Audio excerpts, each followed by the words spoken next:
Welcome to AI for Everyone, the podcast that demystifies artificial intelligence and makes it useful for everyone, especially teachers, students, employees, small business owners, and lifelong learners. I'm your host, Brett Hanson, a 25-year veteran teacher with years of experience exploring, implementing, and teaching AI.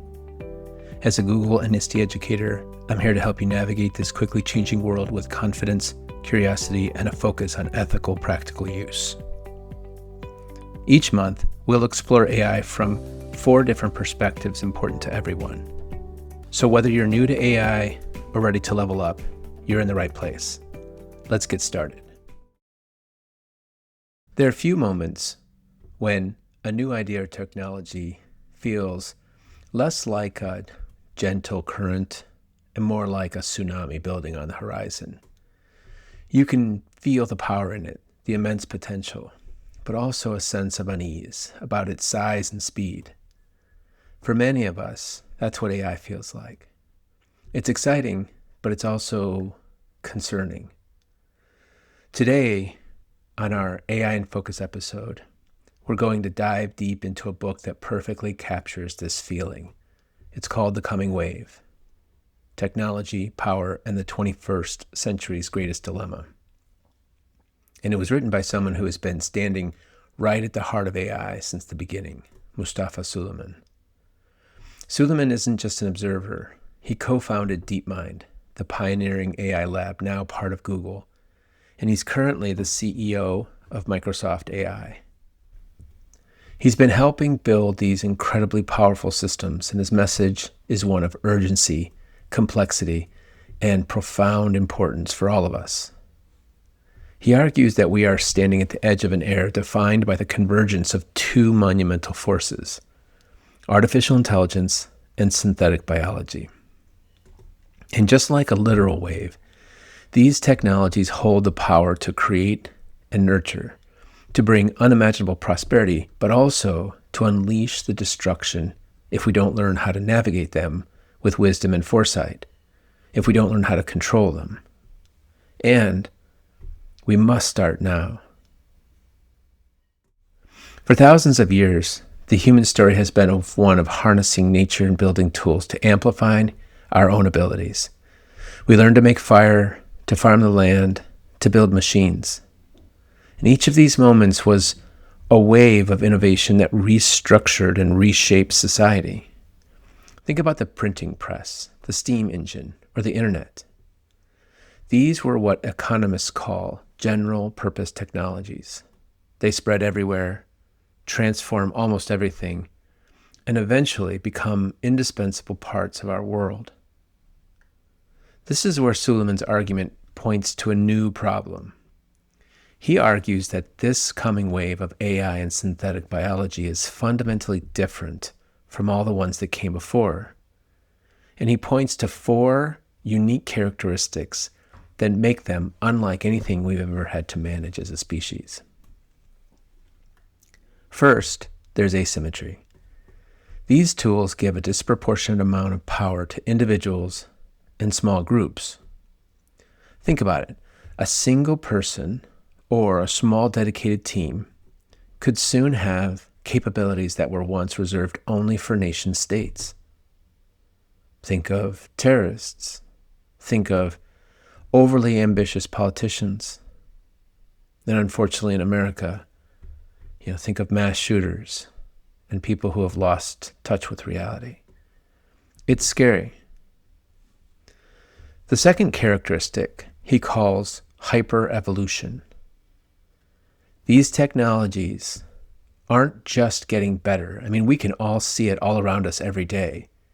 They're getting better at an accelerating rate, at an exponential rate. They are getting much better, much, much, much faster. And in many cases, they are learning and evolving on their own. Third is what he calls omni-use. Omni-use AI tools are incredibly versatile, with applications in every single field you can imagine. And this is a double-edged sword. The very same AI model that could help discover a cure for cancer might, in the wrong hands, be used to design a new bioweapon. And finally, the fourth characteristic is autonomy. More and more, these systems can operate, make decisions, and even conduct their own research and development with minimal supervision from humans. Now, these four traits aren't separate. They're tangled together, which makes them even more difficult to manage. And this creates a feedback loop that actively pushes back against our traditional ways of control. It's like trying to control a literal wave that's getting bigger faster than you can measure or imagine, and the wave can't be harnessed by anyone with any current tools, all while it seems to have a mind of its own. This is an unprecedented technological and social challenge for humanity, and we have to start now. So, if that's the challenge, if he's right, what does it mean for us? This brings us to what Suleyman calls the great dilemma. He argues that we are caught between three futures we don't want. And our job is to find a very narrow path through the middle. On one side of that potential path, or on one side of that option of that middle narrow path, is what he calls catastrophe. This is what happens if we fail to contain the wave. Imagine engineered pandemics far worse than what we've seen, autonomous weapons that escalate conflicts beyond any human control, or a total collapse of social trust because of an infocalypse, like a apocalypse but with information. An endless flood of AI-generated lies or disinformation. This is the raw, destructive force of the wave left unchecked. To make it real, he gives a chilling statistic. An engineered virus with just a 4% transmission rate and a 50% fatality rate could kill 1 billion people in a matter of months. And the combination of synthetic biology and AI can create such an engineered virus. Now, on the other side of the narrow path is dystopia. And this is what could happen if we try to control the wave with total brute force. To eliminate every possible risk might require a global authoritarian surveillance state, one that crushes individual liberty and stops innovation in its tracks. It would be like building a concrete wall across the entire ocean. You might stop the waves or manage them, but you'd suffocate every living thing inside those walls. Now, sometimes it seems to me that the United States is more inclined toward catastrophe. That because of our strong feelings of independent and individual rights, that we would rather see very difficult, bad situations than to curb our liberties. And China is more likely to be on the other side, creating more and more dystopia, more and more total control. And then, the European Union is somewhere in between. Now, there's another option, the third option, which is stagnation. And some people argue that we should just stop, pull the plug on all of this. I don't know how that would happen, but that's the argument. But Suleyman dismisses this as a bad idea because the very technologies that pose these immense risks are also our best hope for solving the existential threats that we already face. Things like climate change, resource scarcity, and incurable diseases. To choose stagnation is, in his view, to accept defeat by the crises of today. And throughout this process, I always come back to the issue of climate change because it's very different, but it's vast on that same scale. I mean, we want to make changes for climate change, but often the suggestions wind up hurting poor people, especially in the global south. It's just very complicated. And so stagnation would, again, harm people who want to grow, who want to expand, and who need these technologies, perhaps even more than someone like me. Now, stagnation, in other words, is kind of like denying yourself the life-giving rain you need to grow your crops because you're afraid of the possibility of a storm or the real storm. And sometimes you just have to deal with the storm. So this leads us to the heart of Suleyman's argument, what he calls the containment problem. He says that for the first time in our history, our main challenge isn't to unleash a technology's power, but to contain it. He's not arguing for a ban, but for something I think is actually harder, a whole new mindset of stewardship and responsibility. So think about that wave again. Remember, in this podcast, we compare AI to water, and the title of his book is The Coming Wave. We don't try to stop the ocean if there are problems with waves or storms. Instead, we build harbors, we erect lighthouses, we construct seawalls. The Army Corps of Engineers tries to develop a way to channel water into different directions. Sometimes it's successful, sometimes it's not. We develop incredibly sophisticated weather forecasting, and we teach people how to swim and how to properly manage boats and when not to be on the water. And so it's really all about respect and understanding and building a robust infrastructure for living alongside such immense power. But as Suleyman points out, history shows us that containing technology is incredibly difficult. And while I was reading this section of the book, I could not stop thinking to myself, we're just not going to be able to do this. I hope I'm wrong. I really am. The Ottoman Empire tried to ban the printing press. But something as simple as that was futile. One of the examples that's used often is nuclear and how we successfully managed that. But even the Nuclear Non-Proliferation Treaty is fragile, and we've had many close calls. Unfortunately, we haven't had any more nuclear explosions, but it's created an enormous amount of tension, and it's really more kind of on hold, and I hope it stays paused. But it's different. And the reason it's different is that AI and biotech are far harder to contain than nuclear weapons. Nuclear technology requires rare materials and massive, easily detectable facilities, at least now. But AI and biotech are based on information. They get cheaper, more powerful, and harder to track every single year.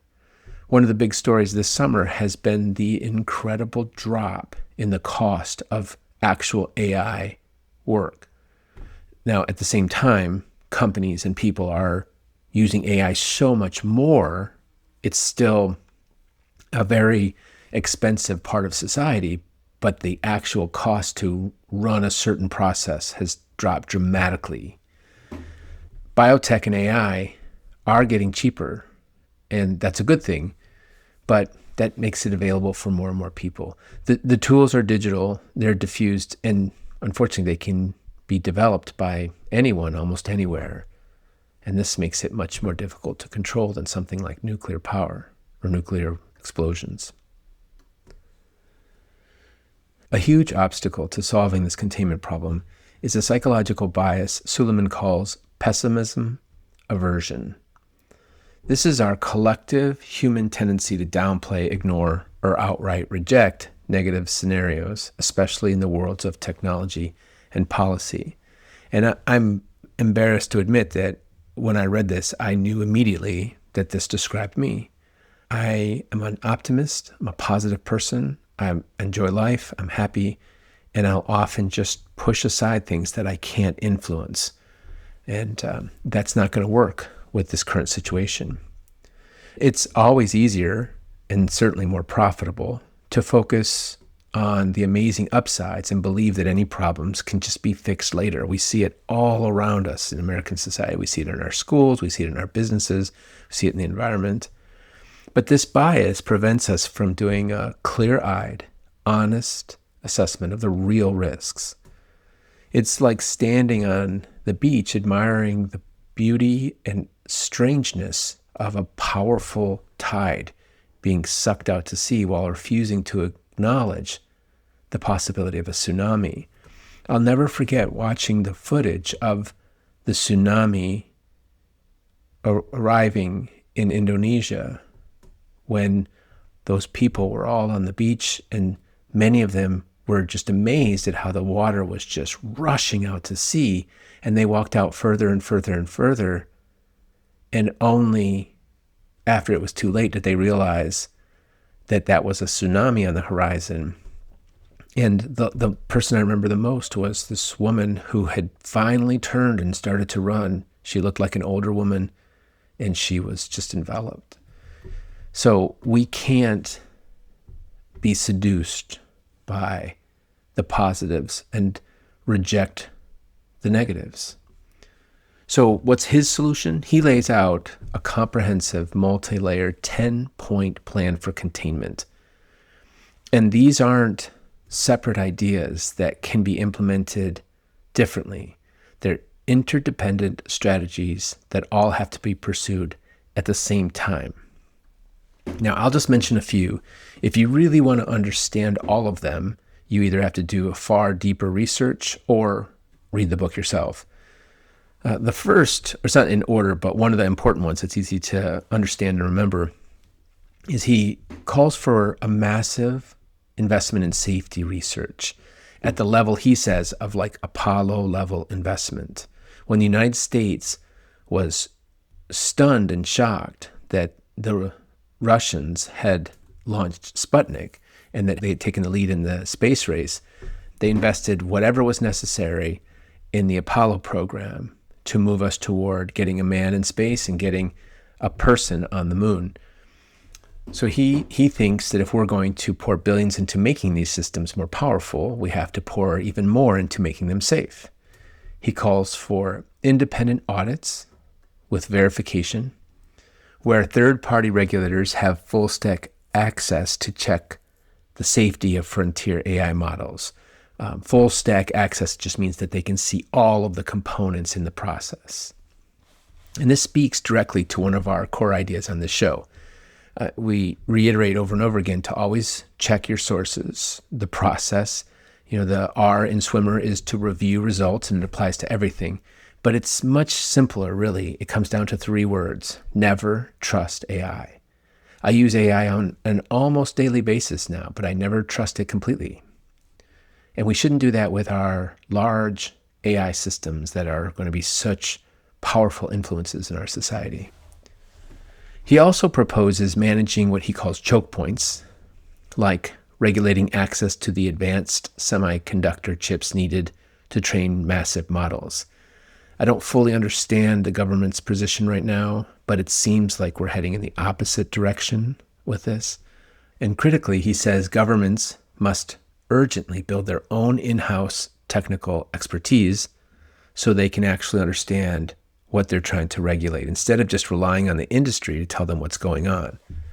This is another important step that does not seem to be going in the right direction right now, at least not in the United States. So this is mainly about building the skills and confidence, not just for individuals, but for society, which of course is an important part of this podcast and my program and my goals is to educate and inform. I really still believe strongly that we need to do it in schools now. I mean, last year, the year before, but students need to understand what AI is and what it can do and where it's headed and its role in society. It's part of digital literacy, at least in my opinion. Now, one of the most critical threats Suleyman outlines is how this wave could erode the very foundation of our global order, the nation state. The nation state is a relatively new phenomenon in history, and it has been incredibly successful in regards to developing economic value and improving the lives of most people around the world. Not all people, not everywhere, but all in all, it has been a very positive experience for humans. Now, because these technologies give so much power to non-state actors, corporations, extremist groups, and even single individuals, the state's traditional monopoly on force and information is breaking down even more. And this could lead to a future where power is scattered among a chaotic mix of different groups. If we let the wave run wild, if we let AI run wild, this could erode the very ground we're standing on, especially in a democracy. So the book really points out the potential danger for places like the United States of America and those of us who believe strongly in individual rights and equal opportunity. Now, the book isn't without its critics. Some people have called his solutions deeply naive and unrealistic. And I don't really want to admit it, but I kind of agree. I just cannot see some of these things happening, but I'm trying really hard to keep an open mind.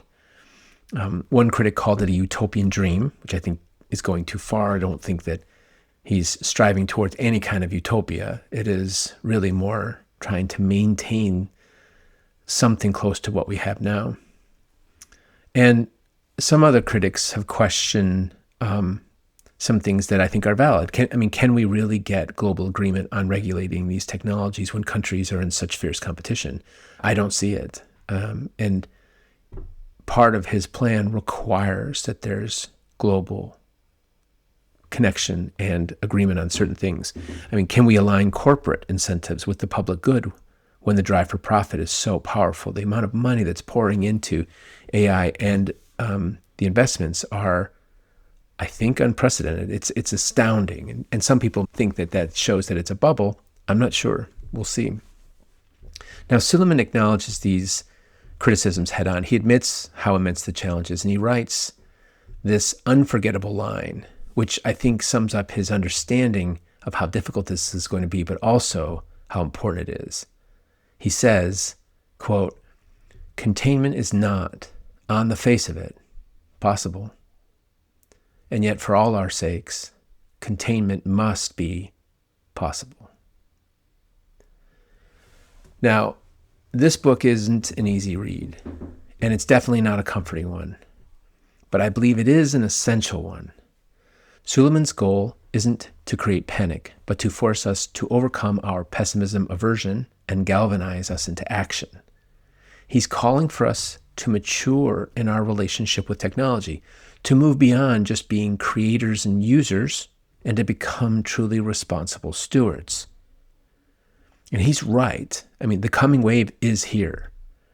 It's powerful enough to shape our entire world and has already started. The question is no longer if it will arrive, but how we choose to meet it and how much we decide to manage it.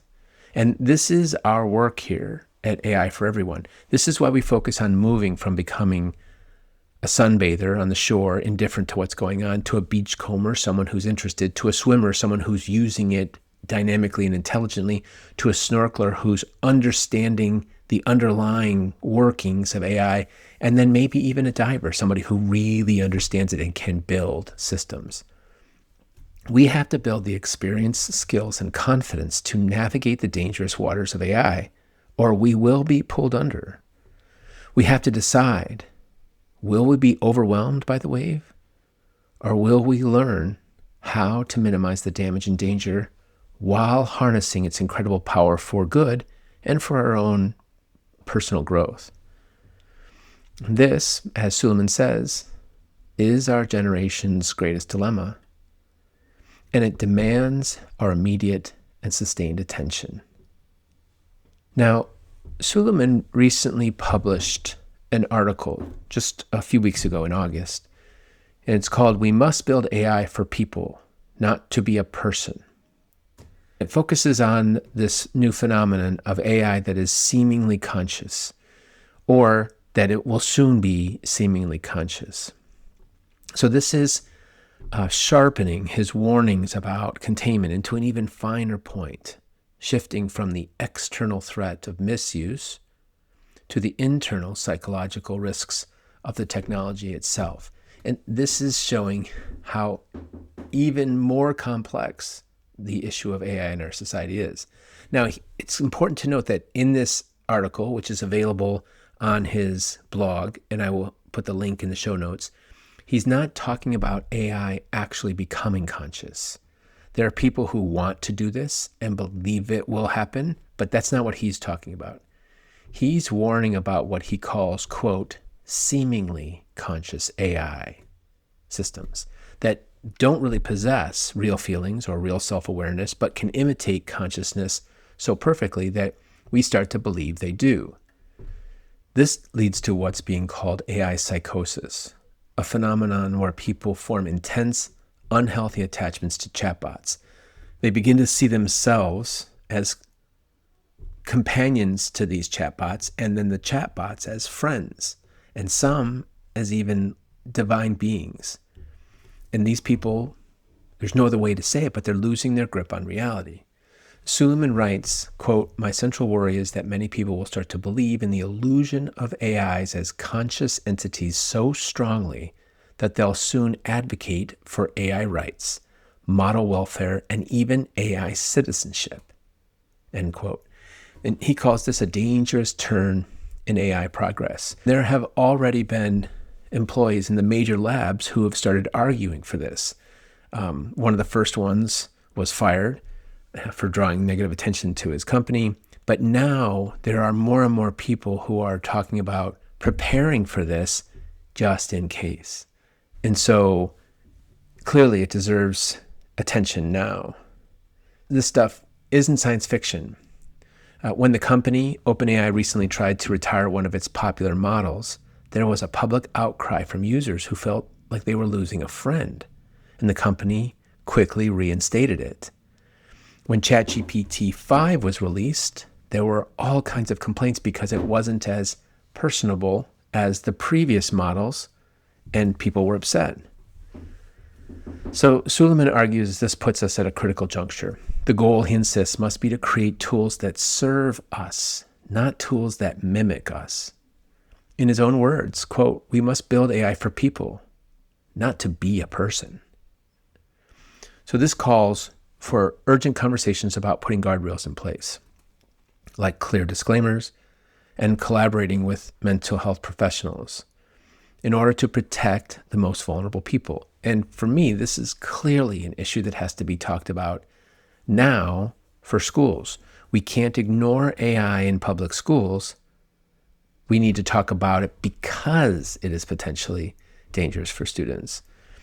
Now, this idea reinforces the core message of his book and our show. The challenge isn't just about controlling the technology's power, but about managing our relationship with that power. It's a call for us to remain grounded, to be responsible stewards not only of the tools we build, but of our own minds, and then how we use those tools. It's another powerful reminder to never trust AI and to always check and review the results, but also to always check our own perceptions. We need to learn how to live with this technology. It is not going away, but it is very powerful. And if we don't do anything, we will wish we had. Thanks for spending time with me today on AI for Everyone. I hope this episode gave you something useful to think about and something new to try. If you enjoyed it, please tell your peers and subscribe so you never miss an episode. You're also invited to join the Hanson Education Services newsletter, where I share bonus tools, practical teaching ideas, and curated updates to help you stay ahead in a world shaped by AI. To learn more, find all the resources mentioned today, and connect with me directly, visit hansoneducationservices.com. That's where you'll find everything you need to keep growing your AI confidence. Thanks again, and remember, the most important 21st century skill is to always keep learning how to learn.